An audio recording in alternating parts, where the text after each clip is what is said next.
sedikit ini introduksi mungkin yang tadi pagi sudah disampaikan oleh Mas Tony ataupun Mbak Heni. Saya ingin merimain aja bahwa produksi film dokumenter itu berkaitan dengan 4 bidang okupasi kalau kita bicara di Standar Kompetensi Kerja Nasional Indonesia. Nah, ini yang ingin saya ulas sedikit. Ada 4 bidang okupasi dalam film dokumenter. Yang pertama adalah dokumentaris atau biasa kalau misalnya sebelumnya ditulis sebagai sutradara, ini kita dari Asosiasi Dokumentaris Nusantara itu menginisiasi kata dokumentaris agar ini menjadi bahasa yang jadi familiar untuk semua masyarakat Indonesia bahwa ada profesi ini loh, pembuat film dokumenter yang kita kenalkan sebagai dokumentaris. Kegiatan kerjanya adalah sebagai sutradara film dokumenter. Biasanya bekerja itu sebagai total filmmaker biasanya. Semua bidang harus dia kuasai. Baik bidang manajemen, bidang kreatif, teknis, dan estetis. Nah, yang berikutnya adalah yang mengurusi manajemen di dalam produksi film dokumenter, yaitu produser film dokumenter. Yang berikutnya, okupasi yang ketiga adalah penulis naskah film dokumenter. Dia berkewajiban menghasilkan blueprint untuk materi kita ketika berangkat syuting atau masuk ke dalam tahapan produksi. Nah, yang keempat adalah okupasi atau job desk sebagai periset film dokumenter. Tugasnya adalah mengumpulkan data-data riset pada saat tahapan riset dilakukan. Bagaimana seorang periset film dokumenter wajib memahami bagaimana mengumpulkan data-data riset, baik riset teknis, berkaitan juga dengan manajemen, dan berkaitan juga dengan konten atau materi apa yang ingin dicari, yang berkaitan untuk tema yang mau kita angkat dalam film tersebut. Tetapi yang saya dibebankan untuk menyampaikan tahapan dalam workshop ini adalah tentang manajemen produksi. Nah, sedikit sebelum masuk ke situ, saya ingin memberi gambaran apa sih kompetensi yang harus dimiliki oleh seorang dokumentaris. Dia harus mampu bekerja mewujudkan sebuah film dokumenter dengan penguasaan keterampilan kreatif dalam mengolah data, fakta, realita, yang menjunjung tinggi nilai moralitas, universalitas, dan rasa kemanusiaan. Terlibat langsung di semua tahap proses produksi film dokumenter. Jadi inilah yang disebut total filmmaker. Dia harus mampu manajemen dan estetis maupun teknis. Untuk yang berikutnya, ini yang saya tandai, produser film dokumenter, yang ingin kita bahas tentang manajemen produksi. Seorang produser film dokumenter itu bertugas untuk merencanakan, melaksanakan, mengelola, dan melakukan pengawasan seluruh tim produksi, serta berkewajiban untuk menyatukannya pada sebuah proyek film dokumenter berdasarkan kepada data, fakta, realita, dan menjunjung tinggi nilai moralitas, universalitas, serta rasa kemanusiaan. Berikutnya, produser juga bertanggung jawab terhadap pendanaan produksi film dokumenter. Nah, ini yang berikutnya mungkin tidak perlu dibahas, tadi sudah saya sampaikan di awal. Terakhir ini, preset. Dia hanya bertugas untuk mengumpulkan data-data teknis. Jadi, secara keseluruhan, membuat film dokumenter itu bisa dilakukan oleh satu orang saja. Dibantu oleh teman-teman yang mengawal secara teknis. Misalnya mengajak teman-teman dari kameramen, soundman, atau kru pendamping lainnya. Tetapi kepalanya ada di seorang dokumentaris. Itu bisa dilakukan. Nah, ini saya ingin menjabarkan berkaitan dengan Standar Kompetensi Kerja Nasional Indonesia bidang film dokumenter. Ada 13 unit kompetensi yang harus dikuasai oleh pembuat film dokumenter.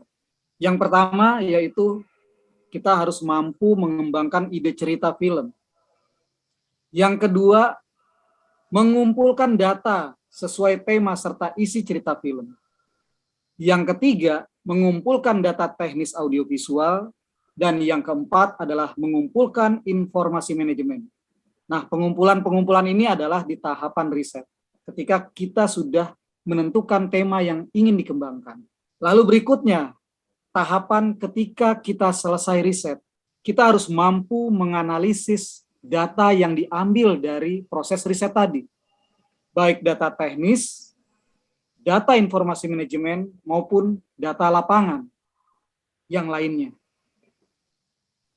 Nah, disinilah ada irisan kerja bersama. Jika misalnya produksi itu berbarengan, ada produser, ada sutradara atau dokumentarisnya, dan ada penulisnya. Ketiga atau triangle system ini harus sepakat untuk menganalisis data hasil riset dan merumuskan kira-kira materi mana yang mau kita masukkan ke dalam timeline cerita film. Nah, untuk penulis naskah, dia berkewajiban merancang tulisannya. Tetapi juga produser itu beririsan juga. Dia harus mengawal betul tema yang ditulis oleh penulis sudah cocok atau belum, atau jangan sampai bergeser dari konsep awal. Yang berikutnya, membuat rencana anggaran biaya produksi. Ini sudah jelas ranah utama dari seorang produser film dokumenter. Selanjutnya, tahapan mempersiapkan kebutuhan pendukung produksi. Tahapan ini begitu juga dilakukan oleh sutradara dokumenter atau dokumentaris bersamaan dengan produsernya. Setelah itu masuk ke dalam unit kerja mengelola biaya produksi.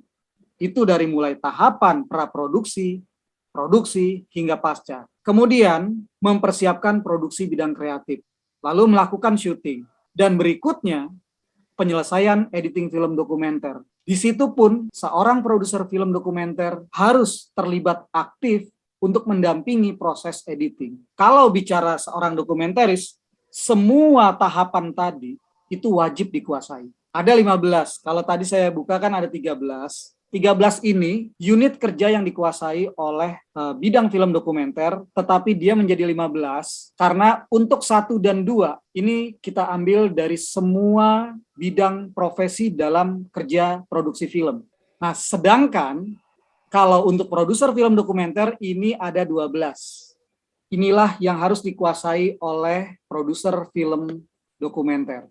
Di dalam tahapan praproduksi dalam film dokumenter, yang pertama sekali adalah mengembangkan ide cerita film. Dalam prosesnya, ketika mengembangkan ide cerita film, dokumentaris atau sutradaranya itu tektok berdialog atau berdiskusi dengan produsernya. Lalu, ketika riset selesai, tahapan yang harus dijalankan oleh produser adalah menganalisis data hasil riset. Setelah dianalisis, dia harus membuat rencana anggaran biaya, membuat perizinan-perizinan, membuat form yang isinya pernyataan kebersetujuan si subjek film kita, orang-orang yang terlibat dalam produksi kita, dan menyusun kebutuhan-kebutuhan pendukung produksinya. Yang pertama sekali kita membuat alternatif cerita film.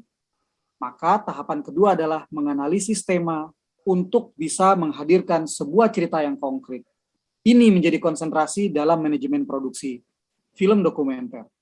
Jangan sampai ini terlewatkan atau ini lengah.